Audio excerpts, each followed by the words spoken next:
5절부터 7절까지 말씀이에요. 이스라엘이 모든 소유를 이끌고 떠나 브엘세바에 이르러 그의 아버지 이삭의 하나님께 희생제사를 드리니 그 밤에 하나님이 이상 중에 이스라엘에게 나타나 이르시되 야곱아 야곱아 하시는지라. 야곱이 대답하되 내가 여기 있나이다 하매 하나님이 이르시되 나는 하나님이라 네 아버지의 하나님이니 애국으로 내려가기를 두려워하지 말라. 내가 거기서 너로 큰 민족을 이루게 하리라. 내가 너와 함께 애굽으로 내려가겠고 반드시 너를 인도하여 다시 올라올 것이며 요셉이 그의 손으로 네 눈을 감기리라 하셨더라. 야곱이 브엘세바에서 떠날새 이스라엘의 아들들이 바로가 그가 태우려고 보낸 수레에 자기들의 아버지 야곱과 자기들의 처자를 태우고 그들의 가축과 가나안 땅에서 얻은 재물을 이끌었으며 야곱과 그의 자손들이 다 함께 애굽으로 갔더라. 이와 같이 야곱이 그 아들들과 손자들과 딸들과 손녀들 곧 그의 모든 자손을 데리고 애굽으로 갔더라. 아멘. 창세기 108번째 시간, 약속의 땅으로 들어가는 알곡, 약속의 땅으로 들어가는 알곡이라는 제목으로 함께 말씀 나눌게요. 여러분, 오늘이 추수감사주일이에요. 그죠? 조국교회가 추수감사주일로 지키는 날이에요. 여러분, 추수감사주일과 가장 관련이 깊은 구약의 절기가 뭔지 알아요? 아세요? 아무도 몰라요. 수장절이라는 절기가 있어요. 수장절. 뭐냐면 추수해서 매장하는 거예요. 거두어서 어디 창고 같은 데다가 쌓아놓는다는 의미죠. 그죠? 수장절이에요. 여러분, 한 해 농사를 마무리하고 곡식을 거두어들여서 창고에 이렇게 들이잖아요. 그죠? 추수를 해가지고. 그런 것을 기념하는 절기예요. 본래 곡식이 자라게 하시고 추수할 수 있도록 하나님께서 한 해 동안에 베푸신 그 은혜에 감사하는 절기죠. 그런 의미로 구약에서 지켜졌던 절기였어요. 그런데 여러분, 이것이 실제 목적하는 의미는, 영적인 의미는 달라요. 뭐냐면 그냥 곡식을 많이 주셔서 우리가 이 땅에서 풍요롭게 잘 먹고 잘 살자, 그런 의미에서 감사하는 그런 절기가 아니었어요. 이 절기의 원래 의미는 예수님의 구속사역과 관련이 있어요. 예수님이 성도들을 구원하셔서 천국 창고에 드리는 절기라는 거죠. 그래서 여러분 한번 생각해보면 이스라엘 민족의 구원 역사 가운데서 하나님이 이스라엘을 애굽에서 어디로? 가나안 땅으로 이주시키시려고 출애굽시키세요. 그렇죠? 출애굽시키실 때 수많은 사람들이, 이스라엘 백성들이 따라 나와서 광야 생활을 거쳐가죠. 그리고 나서 하나님이 드디어 가나안 땅의 여호수아를 통해서 들여보내시잖아요. 이해되셨어요? 그런 것을 우리가 영적으로 해석을 하면 하나님이 구원하셔서 그들을 천국으로 들이시는 것 아닙니까? 그렇죠? 그래서 그 절기가 이렇게 우리에게 연결이 되는 거예요. 여러분, 유대 종교력으로 7월 15일부터 한 주간 지켜졌는데, 여러분, 장막을 짓는 절기라고 해서 장막절이라고도 불려요. 그리고 이스라엘 백성들은 지금도 자기 집 베란다 앞에서 초막을, 텐트 같은 걸 만들어 놓고 초막절을 일주일 동안 지켜요. 7일간 초막절. 그러니까 우리 조상들이 장막 생활을 하면서 광야를 떠돌았던 그 기억, 하나님이 구름 기둥과 불 기둥으로 지켜주셨던 그 은혜, 이런 것들을 기억하면서 지키는 절기예요. 그렇게 지켜지는 절기고, 그러고 나서 마지막 8일째에는 마감하면서 큰 성회를 열어서 예배하고 하나님을 높이는 절기였어요. 여러분, 이 모든 것들의 의미가 뭐라고요? 하나님께서 영적인 의미로 볼 때 성도들을 구원하셔서 저 천국 창고에 들이시고 우리를 알곡으로 하나님께서 만들어 가셔서, 그렇죠? 그 평화의 나라, 그 영광스러운 삶으로 초대하시는, 그것을 예표하는 절기가 뭐예요? 초막절이고 수장절이고 장막절이고 지금 우리가 예배하는 추수감사주일의 의미인 거예요. 아시겠죠? 이거를 기억해야지 추수감사주일에 뭐 한 해 동안 농사 잘 짓게 하시고 일을 열심히 해서 많이 벌게 하셔서 감사합니다, 이런 절기로 생각하면 안 된다는 거예요. 의미를 아셔야 되잖아요. 그렇죠? 영적으로. 여러분, 오늘 본문 메시지와 마침 이게 딱 맞아요. 너무 신기하게도 이스라엘 백성들이 지금 어디로 갑니까? 예수님을 예표하는 요셉에 의해 초청되어서 애굽에 있는 고센 땅으로 하나님이 부르시잖아요. 그 알곡들을 부르시잖아요. 그렇죠? 그런 의미가 딱 맞기 때문에 마치 이렇게 막 짜고 하는 것처럼 한번 생각해 보세요. 여러분, 오늘 요셉에 의해서 기근에서 구원받고 애굽의 고센 땅으로 살게 된 이스라엘 백성들이 이 수장절의 의미를 얼마나 잘 반영합니까? 엄밀하게 말하면 고센 땅은 사실 천국은 아니죠. 제가 하는 말 잘 들어보세요. 원래 애굽이 목적지 아니잖아요. 그게 약속의 땅 아니잖아요. 근데 제가 아까 설명하기는 요셉에 의해서 초청받은 이스라엘 백성들은 천국에 들어가는 하나님 백성의 예표다 그랬잖아요. 그럼 뭔가 헷갈리잖아요. 원래 가나안 땅이 약속의 땅이라며요. 근데 거기 들어갔다 나오는데 그게 무슨 또 천국으로 가는 거예요. 성경은 다중적인 의미를 가지고 있어요. 그러니까 여러분이 성경을 읽을 때 또 들을 때 기억해야 되는 게 뭐냐면 문자적인 의미와 영적인 의미가 있죠. 성경이 문자적으로 볼 때 해석되어지는 것과 그걸 영적으로 또 한번 들어가서 보는 것과 영적인 의미는 또 다중적으로 나뉘어요. 그러니까 우리가 광야 생활을 하는 것이 인생인데 그 광야가 또 하나님께서 그 인생길을 동안에 베푸신 고난이 되기도 하고 시험이 되기도 하고 또 반대로 보면 그때는 구름기둥과 불기둥으로 만나와 메추라고로 먹이시는 은혜의 시간이기도 하고 이중적이죠. 의미가 다중적이에요. 그러니까 가나안 땅에 들어가는 것이 천국의 예표가 되기도 하죠. 맞죠? 그런데 가나안 땅에서 완전한 천국이 이루어지지 않고 그 땅에서 또 우리가 고군분투하면서 싸우잖아요. 그럼 천국 안에서 왜 싸워요? 무슨 말인지 아시겠어요? 그러면 모세는 가나안 땅에 못 들어갔으니까 천국 못 들어간 거예요? 그렇게 해석할 수밖에 없잖아요. 문자적으로 보자면 그건 아니잖아요. 모세는 율법을 상징하니까 율법의 기능을 마치고 여호수아, 예수로 상징되는 사람에 의해서 가나안에 들어가는 것이 천국이니까 모세는 거기서 기능을 마친 거니까 하나님이 그 생명을 거두신 거고, 그렇다고 모세가 천국 못 들어간 건 아니잖아요. 왜? 가나안 땅 자체가 천국은 아니니까. 이걸 이해를 하셔야 돼요. 그러니까 가나안 땅이 약속의 땅이지만 거기서 불러내실 수도 있는 거죠. 이거를 이해를 못하면 성경이 너무 헷갈려요. 어떤 때는 여기 들어가랬다, 어떤 때는 들어가지 말랬다, 어떤 때는 나오랬다, 어떤 때는 가만히 있으랬다, 그죠? 너무 헷갈리는 거예요. 그래서 저 목사님은 저걸 알고 얘기를 하는 건가? 알고 얘기해야죠. 알고 얘기해야 되는 거예요. 여러분이 집중해서 말씀을 들어보세요.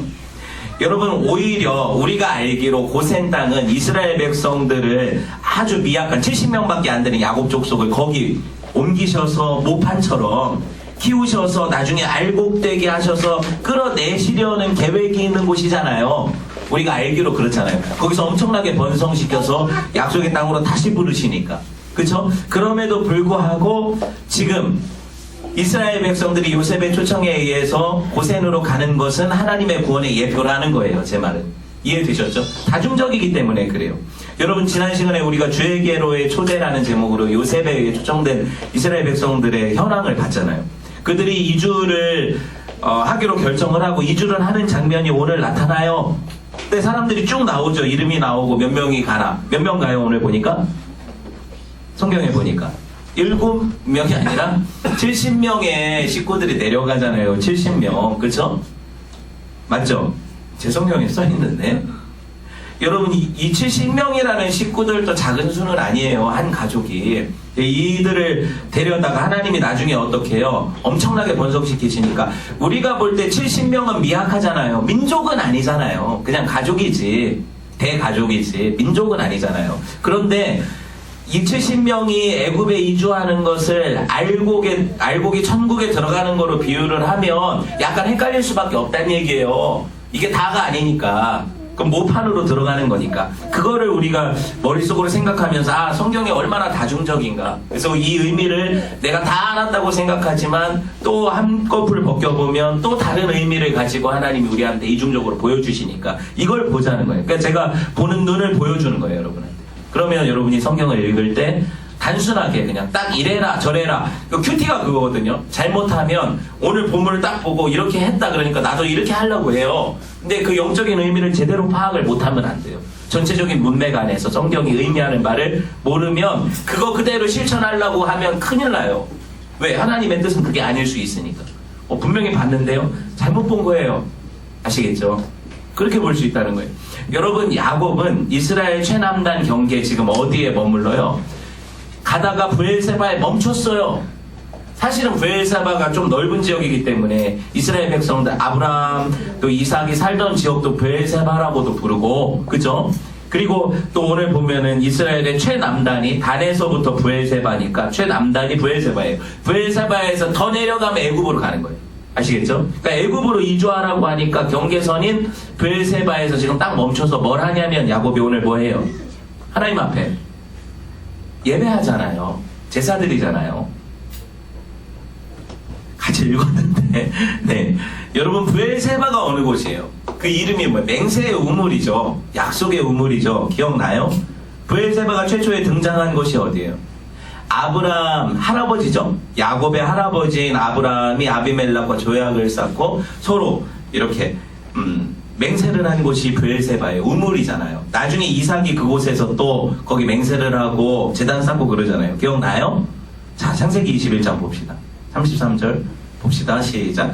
아브라함은 브엘세바에서 에셀나무를 심고 거기서 영원하신 여호와의 이름을 불렀다. 언약의 하나님의 이름을 최초로 부른 곳이 브엘세바라는 상징적인 지역이에요. 아시겠죠? 야곱이 발걸음을 멈출 수밖에 없어요. 또 오랜 세월이 지나서 그 아버지 이삭이 또 거기 내려가서 다시 제단을 쌓아요. 할아버지 말고 아버지가 이번에는. 봅시다. 창세기 26장 23절에서 25절 시작. 이삭이 거기서부터 브엘세바로 올라갔더니 그 밤에 여호와께서 그에게 나타나 이르시되 나는 네 아버지 아브라함의 하나님이니 두려워하지 말라. 내 종 아브라함을 위하여 내가 너와 함께 있어 내게 복을 주어 네 자손이 번성하게 하리라 하신지라. 이삭이 이곳에 제단을 쌓고 여호와의 이름을 부르며 거기 장막을 쳤더니 이삭의 종들이 거기서도 우물을 팠더라. 똑같죠? 아브라함이 했던 것과 이삭이 했던 게 똑같아요. 자, 보세요. 브엘세바는 그러니까 야곱 가문에게 있어서 참 유서 깊은 땅이죠. 하나님을 예배하던 곳이고 그들의 조상 대대로 하나님을 부르던 곳이에요. 그죠? 그리고 이것이 약속의 땅의 최경계이기 때문에 여기까지가 약속의 땅이고 넘어가면 안 돼요. 하나님이 그 전에 금하셨잖아요. 기억나요? 그래서 하나님께 예배하고, 사실 이삭 같은 경우에 또 그 이전에 할아버지 아브라함 같은 경우에도 그 원주민들, 가나안 땅 원주민들하고 트러블이 있었잖아요. 이삭 같은 경우에는 마음이 심령이 약한 사람이라 두려움에 떨었어요. 그러니까 하나님이 나타나서 오늘 뭐라고 하세요? 두려워하지 말라 하시잖아요. 이삭한테. 그렇죠? 두려워 말라. 내가 네 아버지 아브라함을 위해서 내가 너와 함께 하겠다. 그러니까 이 언약은 아브라함에서부터 이삭으로 야곱으로 이어지는 언약이라는 거예요. 내가 약속대로 함께하고 네게 복을 주겠고 번성하게 하겠다. 이 약속을 지금 다시 주시니까 여러분, 오늘 야곱이 들은 얘기가 딱 이 얘기거든요. 할아버지가 들었고 아버지가 보증을 섰고 자기가 또 오늘 들었어요. 그러면 두려움이 없죠. 하나님이 3번 얘기하시면 이건 뭐예요? 반드시 이루어지는 맹세예요. 성경에서 3번은 하나님의 숫자잖아요. 그렇죠? 우리도 인간적으로도 3번 얘기하면 그렇게 맹세를 하면 믿잖아요. 그런 거거든요. 여러분, 그러니까 지금 두려움 때문에 애굽에 내려가야 돼 말아야 돼 떨고 있는 야곱에게 하나님이 나타나셔서 걱정하지 마라. 내가 네 할아버지 하나님이고 아버지 하나님이고 그 약속을 너한테 준 하나님이 나다. 두려워하지 마라. 이렇게 얘기하시는 거예요. 보세요. 이스라엘이 오늘 말씀 1절에 모든 소유를 이끌고 떠나서 어디로 가요? 브엘세바에 이르러서 거기서 뭐 해요? 예배하잖아요. 그러니까 3대가 다 브엘세바에서 하나님을 예배했어요. 그죠? 그때 참 이게 신기한 게 하나님이 어떤 때는 야곱을 야곱이라고 부르시고 어떤 때는 성경을 보면 이스라엘이라고 표기가 되죠. 개인으로서의 인생을 바라보며 부를 때는 야곱이라고 부르는데 아브라함 족속 전체의 대표인 족장을 부를 때 이스라엘이라고 불러요. 하나님이 약속을 주시고 이렇게 하리라 할 때는 완전한 이스라엘. 이건 교회잖아요. 교회. 이스라엘이 또 교회잖아요. 영적으로 보면. 그러니까 교회에게 주시는 약속의 말씀인 거예요. 이렇게 보시면 돼요. 성경을 볼 때. 여러분 보세요. 할아버지가 또 그 약속 받았을 때가 애기 없었을 때거든요. 그러고 나서 약속 받고 100살에 어떻게 됐어요? 아버지의 이삭을 낳아서 이걸 들었죠? 봤죠? 하나님이 지켜주신 그 은혜를 경험했잖아요. 그 구구절절히. 그죠? 야곱이 지금 갈등하고 있어요. 요셉이 살아있다 그러고 지금 우리 기근이 있고 오면 우리를 먹여 살리겠다 하고 애굽으로 오라고 하는데 내가 진짜 애굽으로 가야 되는가 아니면 조상들이 대대로 머물던 이 약속의 땅 하나님이 여기 벗어나지 말라고 옛날에 하셨는데 여기 계속 있어야 되는가 갈등이 있을까요 없을까요? 있는 거거든요. 보세요. 우리도 있잖아요. 내가 먹고 살 문제 때문에 하나님의 약속을 저버리느냐. 그죠? 아니면 내가 좀 굶어 죽더라도 말씀 붙잡고 내가 여기 있으라 그러시면 여기 있고 하지 말라 하시면 하지 말고 하라 하시면 하느냐. 이게 우리 갈등 아니에요. 그죠? 그게 지금 딱 드러나는 거예요. 야곱이 이게 하나님의 뜻이라고 생각할 때에는 가나안에 벗어날 염두가 안 나는 거예요. 여기 머물러야 되는데 내가 아들이 부른다고 가? 먹여 살려준다고 가? 그쵸? 그러니까 야곱이 하나님을 부르며 그분께 의탁을 하고 있는 거예요. 여러분 야곱을 보면 너무 변했죠. 옛날 야곱 같으면 어떨 것 같아요? 아니, 당연히 달려가죠. 미쳤어요. 지금 굶어 죽게 생겼는데. 그리고 지금 내가 거기 가면은 우리 아들이 누리는 그 애굽의 영화, 국무총리니까 바로 2인자니까 모든 것들을 누리고 참 그 부요 안에 들어가서 살 수 있는데 뭘 주저할 게 뭐 있어. 옛날에 야곱 같으면. 근데 지금 야곱은 어때요? 변했죠? 왜 변했어요? 하나님이 그 인생을 만지시잖아요. 하나님이 당신의 주권을 보이시고 하나님이 내가 너로 축복을 받게 하겠다 하시면 축복을 주시는 분이시라는 걸 경험하게 했잖아요. 그러니까 야곱은 굶어 죽어도 하나님 뜻이 아니면 안 내려가는 사람이 돼요. 야곱은 굶어 죽어도 하나님이 허락하시지 않으면 애굽 안 가요. 아무리 아들이 보고 싶어도 내가 글로 이주하지 않는 자가 되는 거예요. 이게 사람이 내가 그렇게 살아야지 되는 게 아니라고 제가 누차 얘기하잖아요. 하나님이 우리를 그렇게 연단하셔서 그런 사람으로 만들어내세요. 이게 신앙이에요. 하나님 우리 삶을 그렇게 만지신다니까요. 야곱 딱 보면 정말 사기꾼이 아니라 이건 뭐예요? 정말 주의 말씀에 의탁해서 죽고 사는 자로 변했잖아요. 거룩한 족장 아닙니까? 어떻게 우리가 그런 모습으로 하나님 앞에 드러날 수 있어요? 지금 현재 내 모습을 보면 내가 정말 저렇게 야곱과 같이 내 생사 여탈권을 주께 맡기고 하나님 뜻대로 움직여가는 그 선택권을 다 주께 이양해드리고 그 주권을 인정해드리는 사람이 될 수 있을까 싶잖아요. 우리 삶을 보면. 근데 그렇게 만드신다는 약속이 성경의 약속이에요. 그럼 하나님의 그 열심이 커요? 아니면 내가 안 해야지 하는 버티는 마음이 세요?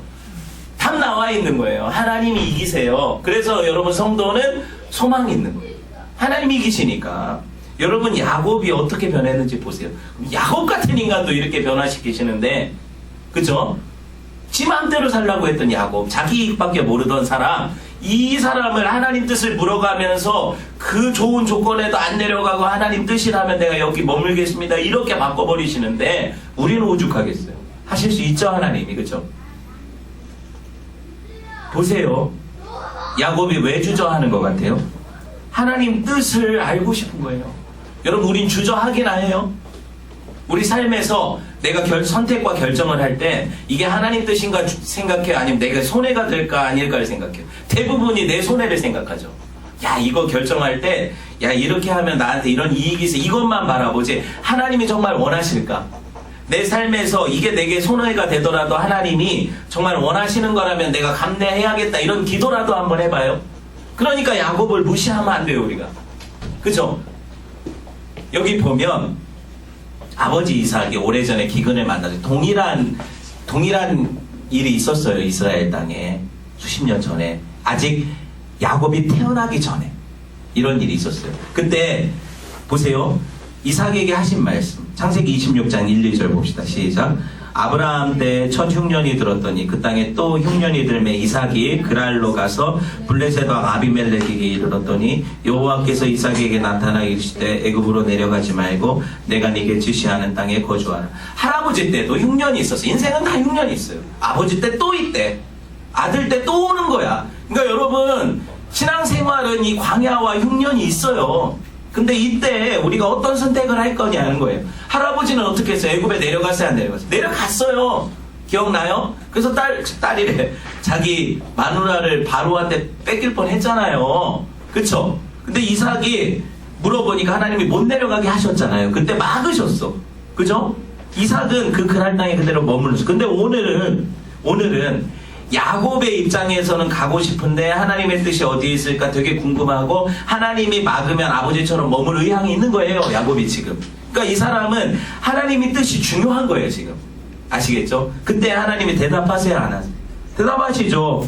여러분, 하나님 뜻을 여러분이 진짜 마음을 열어놓고 내가 주의 뜻을 묻고 싶습니다. 그래서 하나님 뜻이 이렇다면 내가 그 뜻에 따르겠습니다라는 마음으로 예배하면 하나님이 응답하신다니까요. 하나님이 여러분 들려주신다니까요. 길을 보여주신다고요. 근데 우리는 이미 내가 갈 길을 결정해놨어. 내가 선택할 걸 선택해놨어, 마음에. 그러고 나서 하나님은 그냥 어떻게 보면은 제가를 원하는 거예요. 내가 이렇게 하고 싶은데 하나님 당신도 동의하십니까? 동의 안 하시면 또 기도해야죠. 금식해야죠. 떼 써야지 밥 굶고 죽는다고. 나 이거 안 해주면 죽는다고. 그게 금식 아니에요. 그리고 내가 이제 정말 하나님 새벽마다 깨울 테니까 그래서 21일간 새벽 기도하고 40일간 또 뭐 어디 산에 올라가서 기도하고 그래서 귀찮게 하면 내 뜻이 하나님 뜻을 꺾게 되고 그래서 하나님 뜻이 아니라 내 뜻이 내가 원하는 게 이루어질까봐 이게 기도면 안 돼요. 정말 안 돼요. 근데 우리 신앙생활은 전반적으로 그렇게 해왔다니까요, 지금까지. 우리도 알게 모르게 그게 습성이 돼서 내 뜻이 있으면 먼저 그걸 내놓고 그게 이루어질 것을 이렇게 하나님과 타진하는 거지 내 뜻이 아니라 하나님 뜻이 무엇인지를 온전히 알고 싶은 마음으로 기도하는 사람이 별반 없어요. 없다고요. 그러니까 아니에요, 그거는. 하나님이 어떻게 해요? 그래, 그렇게 원해? 그럼 한번 내려가봐. 내려가니까 죽는 거죠. 막으셔야 되는데 네가 그렇게 원하면 한번 가서 고생해봐 그러시는 거잖아요. 그죠? 그럼 그건 응답이라고 생각하고 좋아가지고 달려가다가 된통 맞고 돌아오는 거죠. 그러니까 이게 제가 경험한 거니까 제가 경험한 거고 여러분도 경험하고 경험했을 거고 그죠? 그런 거니까 알면서 왜 안 될까 인생들이. 여러분 하나님의 뜻은 아브라함에게 있어서는 가지 말라는 것이었어요. 이삭에게 있어서도 가지 말라는 거였어요. 그렇죠? 그러니까 야곱도 자기 생각에는 할아버지도 머물라 했고 아버지도 머물라 했으니까 자기도 가면 안 될 것 같은 거예요. 신앙이 생긴 거라고 이 사람이. 그죠? 그런데 오늘 그게 하나님이 뭐라고 대답하실까 물어보는데 하나님이 엉뚱한 대답을 하세요. 내가 알고 있던 상식선의 하나님이 아니야. 내려가래. 약속의 땅을 벗어나도 된대요. 그죠? 창세기 46장 2절 4절 봅시다. 시작. 그 뱀의 하나님이 이상 중에 이스라엘에게 나타나 이르시되 야곱아 야곱아 하시는지라 야곱이 이르되 내가 여기 있나이다매 하나님이 이르시되 나는 하나님이라 네 아버지의 하나님이니 애굽으로 내려가기를 두려워하지 말라 내가 거기서 너로 큰 민족을 이루게 하리라 내가 너와 함께 애굽으로 내려가겠고 반드시 너를 인도하여 다시 올라올 것이며 요셉이 그의 손으로 네 눈을 감기리라 하셨더라. 보세요. 뭐라고 대답하세요? 애굽으로 내려가기를 두려워하지 말라. 그럼 무슨 말이에요? 가라 하죠. 가라 하잖아요. 뿐만 아니라 거기로 보내시는 이유까지 말씀하세요. 야, 네가 70명 내려가지만 큰 민족을 이루게 할 거야. 그죠? 계획까지 얘기해 주세요. 또 뭐라고 하세요? 또 두려워하고 있으니까 내가 너와 함께 가겠다. 야곱 입장에서는 조상들이 머물던 그 가나안의 하나님을 기억했어요. 그래서 이 땅을 벗어나면 하나님께서 내가 하나님을 벗어난 거기 때문에 안 따라오실 거라고 생각한단 말이에요. 근데 그게 아니라니까요. 우리가 얼마나 한계를 가진 인간이에요. 그죠?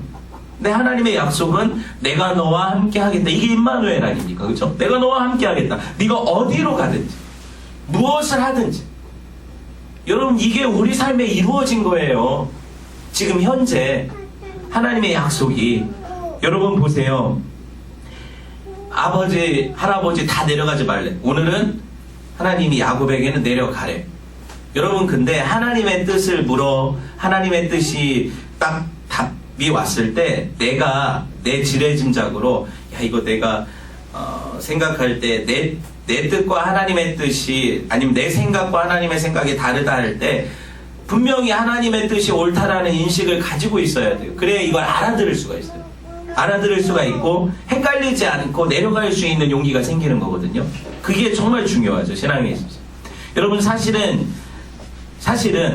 야곱 같은 경우에는 그 역사 안에서 실제 삶을 산 인물 아닙니까? 아브라함도 그렇고 이삭도 그렇고. 그러니까 자기 인식에 한계가 있어요. 내 삶에서 경험하는 걸 모든 사람이 다 공유하는 삶이 아니에요. 내가 다 알고 이 뜻을 내가 모든 어떤 그 청사진을 가지고 살아가는 인생이 아니라 한치 앞도 모른다니까요. 그러니까 아버지는 가지 말라고 했던 것이 기억이 나서 가기를 두려워하는 거잖아요. 자기는 모르는 거예요. 자기 인생. 여러분 인생도 똑같아요. 저와 여러분 인생도 한치 앞을 모르기 때문에 오늘 나의 하나님을 만나야 돼요. 그렇죠? 지금 내가 나의 하나님을 만나야지 내 부모님의 하나님을 만나면 안 돼요. 무슨 말인지 아시겠어요? 오늘 나에게 말씀하시는 하나님을 만나고 그 하나님이 오늘 나의 삶 가운데 인도하시는 것을 경험해야 돼요. 이게 신앙생활 아닙니까? 그렇죠? 여러분 그런데 우리는 정말 감사한 게 뭐냐면 우리가 진짜 감사한 게 뭐냐면 이 성경이라는 거울을 통해서 우리는 하나님의 백성들이 여러 가지 선택의 어떤 기로에서 어떻게 선택하고 어떻게 시행착오를 거쳤는가를 볼 수 있어요. 미리. 예습이죠. 보면 하나님의 뜻은 가라 마라가 중요한 게 아니구나. 하나님의 뜻이 어떤 때에는 가라라는 응답으로도 오고 하나님의 뜻이 어떤 때는 가지 말라는 응답으로도 올 수 있는 거구나. 그러니까 내 인생의 답이 그냥 무조건 한 길, 외길로만 나 있는 게 아니구나. 하나님이 선하게 인도하실 때 내가 여러 가지 선택의 과정 가운데 무조건 이게 100% 옳다라는 확신이 아니라 하나님의 인도하심을 따라서 결정할 수 있는 선택권이 내게 있구나. 그쵸? 이걸 기억하는 거예요. 자, 이걸 계시의 점진성이라고. 계시의 점진성이 뭐냐면 더 후대에 갈수록 더 하나님의 계시가 명백해져요. 더 명백해서 그 확실한 실체에 근접하게 돼요. 이게 계시의 점진성이에요. 그러니까 구약시대보다 신약시대 사람들이 하나님을 더 알기 쉽다는 얘기예요. 쉽게 말하면. 구약은 모든 그림자들이죠. 모형이라고 했잖아요. 근데 신약은 실체가 오시죠. 예수님이. 그러니까 구약이 그림자로 보여주는 것을 우리가 LED TV, 아니 백라이트가 없는 LCD TV, LED LED도 아니고 완전 롤 뭐 이런 거 있잖아요. 선전하는 거. 그런 걸로 볼 수 있으니까 얼마나 확실하게 보냐고요, 우리가. 그러니까 저와 여러분은 정말 혜택받은 인간들이에요. 예수를 보고 그 안에서 내 인생이 해석되니까. 얼마나 확실합니까? 여러분 이렇게 우리에게 보여주고 계세요. 마치 친구가 친구한테 속 얘기하듯이 오늘 야곱에게 예배할 때 하나님이 오셔서 얘기하시잖아요. 야 괜찮아. 네 아버지랑 할아버지는 내가 막은 거 맞아. 근데 넌 가도 돼. 내 뜻은 이거야. 그때는 아직 무르익지 않았어. 그렇지만 지금 니네 식구들을 내려가서 내가 애굽에서 번성시킬 거고 다시 400년 후에 데리고 올 계획이 이미 내게 섰어. 그러니까 걱정하지 말고 내려가. 요셉은 그걸 위해 내가 보낸 거야. 하나님이 다 가르쳐 주시는데 두려울 게 있어요, 없어요? 없는 거예요. 그러니까 야곱 입장에서는 하나님의 뜻을 아는 순간에 자기가 하나님의 뜻의 계획의 일부가 되어서 그 삶을 살아가는 것이 마땅하다고 지금 인정되고 있는 거예요. 그렇게 가는 거예요. 저도 그래요. 여러분도 그래야 돼요. 그게 하나님 은혜 안에 사는 사람들이에요. 여기서 한 가지 주목해야 될 게 있어요. 뭐냐면 야곱도 그랬고 이삭도 그랬고 할아버지 아브라함도 그랬고 하나님의 이 깊은 뜻을 뭐 하다가 깨달았어요? 질문이잖아요. 뭐 하다 깨달았어요? 예배 가운데 깨달았어요.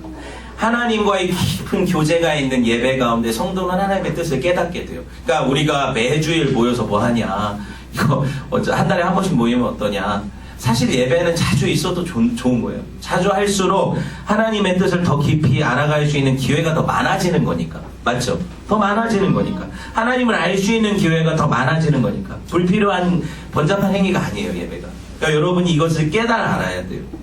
얼마나 친밀하게 하나님이 다가오셔서 예배 가운데 여러분 만지십니까?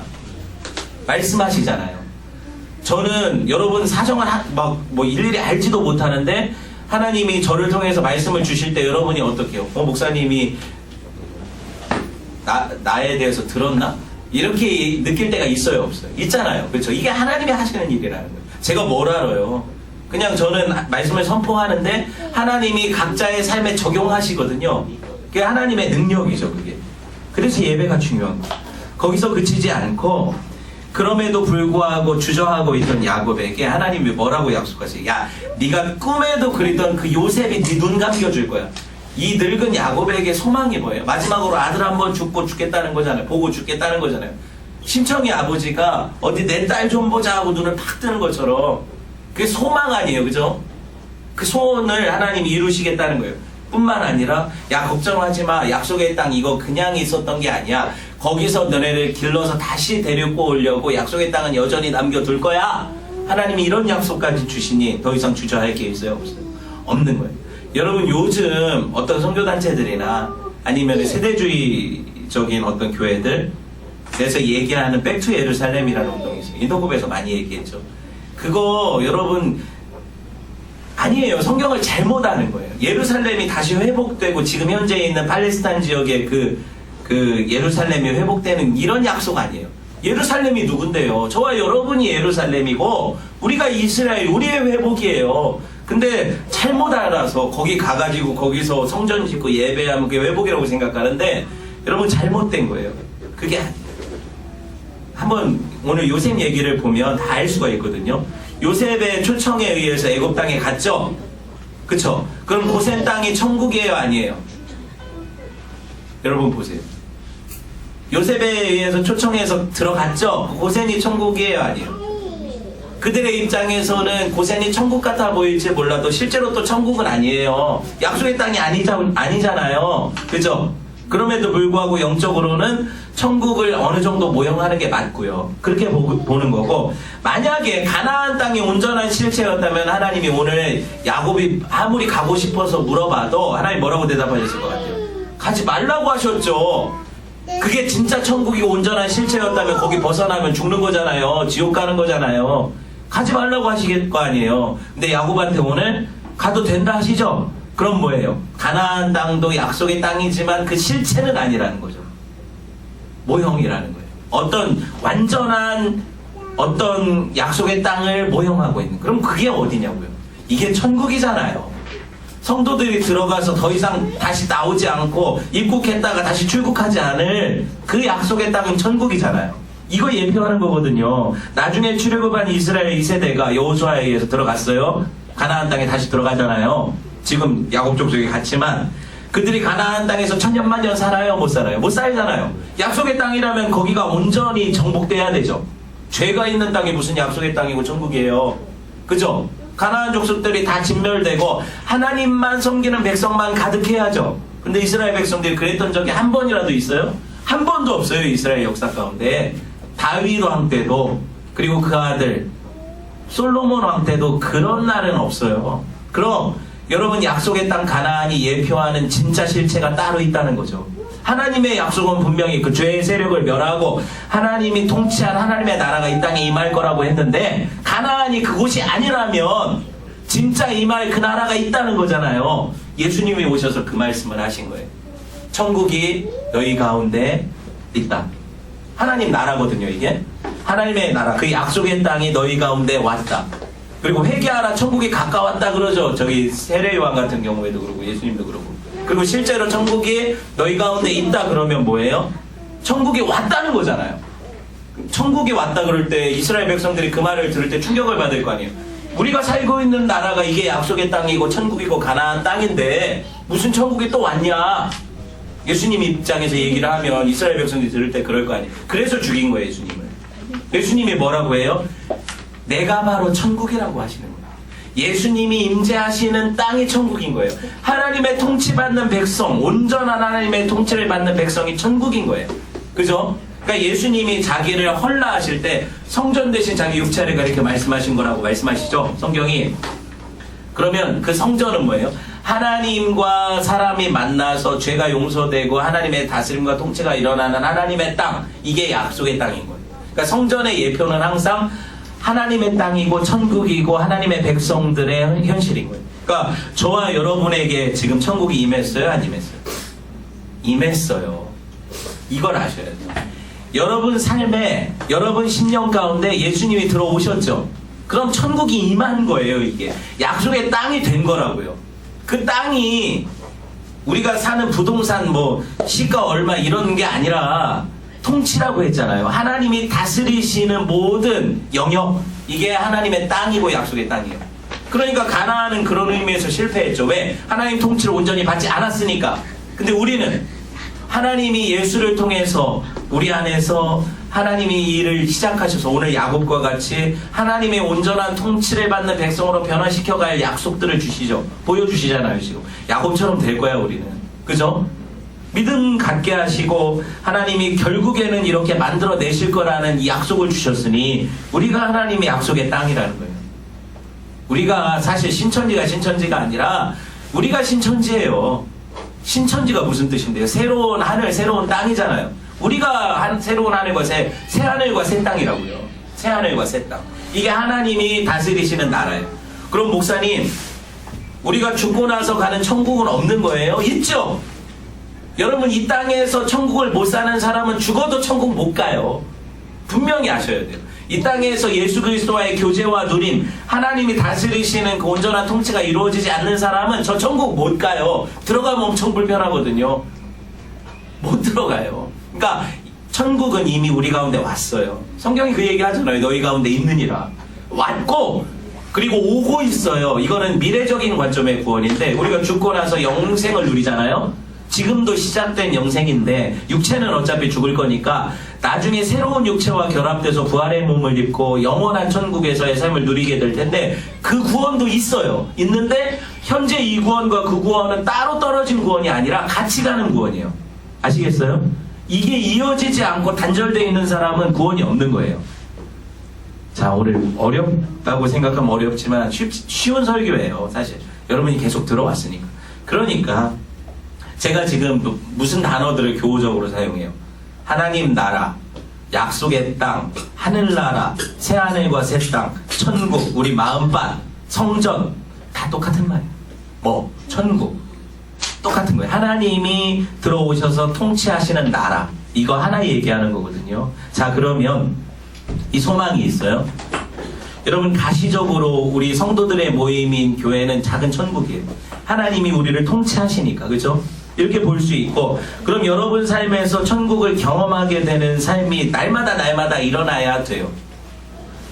현실을 살아가는 삶은 늘 죄와 어두움과 이 세상의 유혹 때문에 팍팍하고 싸움이 일어나지만, 그럼에도 불구하고 하나님의 통치가 내 안에서 일어나서 그 죄악의 현실들을 이기고 물리치시는 경험들을 경험하는 거, 이게 가나안 정복 전쟁이고, 하나님이 여러분을 온전히 통치하실 때까지는 이 싸움이 끝나지 않아요.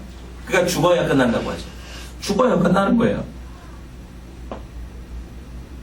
여러분, 이걸 완전히 깨닫고 나면 어떻게 되면 야곱처럼 이 땅에 더 이상 미련두지 않거든요. 우리가 아직 미련이 있다는 건 못 깨달았다는 거죠. 봅시다. 심지어 노년에 이 땅에 가장 부유하고 권세 있는 자인 누구를, 바로를 누가 축복해요? 야곱이 축복하잖아요. 보세요. 창세기 47장 7절에서 10절 시작. 요셉이 자기 아버지 야곱을 인도하여 바로 앞에 서게 하니 야곱이 바로에게 축복하며. 완전 갑분싸 아니에요 이거? 왕 앞에 섰는데 늙은이가 그지같이 와가지고 자기가 먹여 살려야 되는 사람이 자기를 축복해. 내가 다 가진 자인데 이제 곧 죽을 사람이 와가지고 나를 축복한다고 머리에 손을 얹고 축복하면 바로 입장에서 이게 분위기가 어때요? 그 둘러선 사람들, 요셉도 그렇고 얼마나 뻘쭘해요. 아니 아버지 그냥 인사시키려고 왔더니 아버지가 갑자기 왕한테 축복하고 있는 거잖아. 이 장면이 그렇잖아요. 뭘 축복할 게 있어요? 난 다 가졌는데. 이 땅의 통치자가 나잖아요. 바로 입장에서는. 아니 쥐는 굶어 죽게 생겨가지고 우리가 걷어들여서 남은 생에 그냥 여기서 요양원에서 살라고 부른 건데 네가 날 뭘 축복할 게 있어. 이게 바로의 세상의 입장인데, 그리스도인은, 성령 받은 하나님의 사람들은 내가 없고 가난하고 저 사람보다 권력이 없고 배운 게 없어도 나는 저들보다 더 큰 축복을 받았다는 것을 인식하는 자예요. 그러니까 당당하죠. 이 세상 어떤 사람들 앞에서도 주눅들지 않아. 왜? 하나님의 백성이고 하나님의 자녀고 왕된 자녀들이에요. 그러니까 여러분이 두려움이 없는 거예요. 그래서 그들이 야 니네 참 언제 그 돈 벌어서 언제 집 옮기고 살래? 이렇게 하면은 야 너 언제 예수 믿고 천국 갈래? 하고 불쌍히 여길 수 있는 사람이 우리라는 거예요. 이해돼요 제 말이? 야곱이 바로를 축복할 때 사람들이 다 비웃었겠죠. 그렇지만 저는 이 현실이 얼마나 성경이 이걸 귀하게 보는지, 야곱은 자기 정체성을 분명히 인식한 거잖아요. 야, 네가 없는 자가 아니구나. 세상에서 가난한 자가 아니구나. 너는 너무 부유해서 축복할 수 있는 자구나. 넌 너무 가진 게 많아서 저 왕도 축복할 수 있는 자구나. 자기가 깨달은 거거든요, 야곱이. 봅시다. 히브리서 7장 7절. 같이 읽어볼게요. 시작. 논란의 여지 없이 낮은 자가 높은 자에게 축복을 받느니라. 누가 누구한테? 낮은 자가 높은 자한테 축복받는 거니까 누가 높은 거예요? 바로 앞에 선 야곱이 높은 거죠. 성경이 분명히 얘기하잖아요. 이 얘기 왜 했을까요? 성도들이 세상의 복을 받기를 너무 원해서, 여러분 믿지 않는 자들이 가지고 있는 그런 것들이 너무 부러워서 그들 앞에 주눅들고 그들 앞에 벌벌 떨고 그들의 비유 맞추고 살아가는 세상 가운데, 하나님의 백성들을 향한 하나님의 일갈은 야 네가 가진 자야, 네가 높은 자야, 네가 하나님의 백성이, 네가 왕이야, 네가 축복할 권세가 있어. 근데 뭘 부러워해? 뭘 두려워해? 이렇게 얘기하는 거거든요. 말씀을 맺으려고 해요. 여러분 야곱 보니까 딱 잘 익은 알곡 됐어요. 그죠? 그럼 이제 뭐만 남았어요? 추수해서 곡간안에 드릴 일만 남았어요. 그러니까 결국에 야곱의 생애가 마지막에 죽고 축복하는 걸로 끝나고 가잖아요. 성도의 모든 인생을 보여주는 거예요. 하나님이. 야, 니네는 결국에 야곱처럼 세상에 제일 높은 자들하고도 주눅들지 않고 그들을 축복하는 자로 바뀌고 나서 왕 같은 제사장으로 변화시키고 나서 내가 널 데려갈 거야. 이게 천국에 들어가는 백성들이죠. 그러니까 알곡인 거예요, 이게. 그럼 여러분 이 추수의 때에 뭘 생각해야 돼요? 하나님이 나를 이 땅 가운데에서 알곡되게 하실 때 쭉정이 같은 인생 아니에요, 우리가. 쭉정이 같은 내가 알곡되려면 얼마나 시련이 있겠어요. 근데 이 시련을 넉넉히 이기고 견디게 되면 결국에 나는 어떻게 해요? 하나님의 은혜 가운데 저 천국 곳간에 들여 하나님과 영생을 누리는 알곡되는 거예요. 그 은혜가 있기 때문에 여러분 참고 있는 거거든요, 이 세상을. 그죠? 괜찮아요. 좀 참아도 돼요. 30년 금방 지나가요. 40년 금방 지나가요. 괜찮아요. 영생이 있잖아요. 두려워 마요. 마태복음 3장 12절 마지막으로 읽어봅시다. 시작. 손에 키를 들고 자기의 타작마당을 정하게 하사 알곡은 모아 곳간에 들이고 쭉정이는 꺼지지 않는 불에 태워지리라. 마지막 하나님 다시 오실 때, 예수님 오실 때 우리가 쭉정이로 발견되면 그냥 다 죽는 거예요. 그냥 영벌, 지옥. 그죠? 근데 알곡으로 하나님께서 우리를 잘 이 땅에서 고난 가운데 연단하셔서 알곡이 되면 천국 곳간 안에 들여서 완전한 하나님 나라 들어가서 하나님과 영생을 누리게 돼요. 여러분 이걸 믿음이라고 하지. 뭐가 믿음이에요? 아, 오늘 기도하면 하나님이 주실 거다. 이게 믿음이에요? 이 정도를 믿음이라고 해요, 우리가? 아니잖아요. 그죠? 하나님을 신뢰하세요. 그런 은혜가 저와 여러분에게 있기를 주님의 이름으로 축원을 드립니다. 함께 말씀 붙잡고 기도합시다. 주신 은혜를 따라 기도합시다.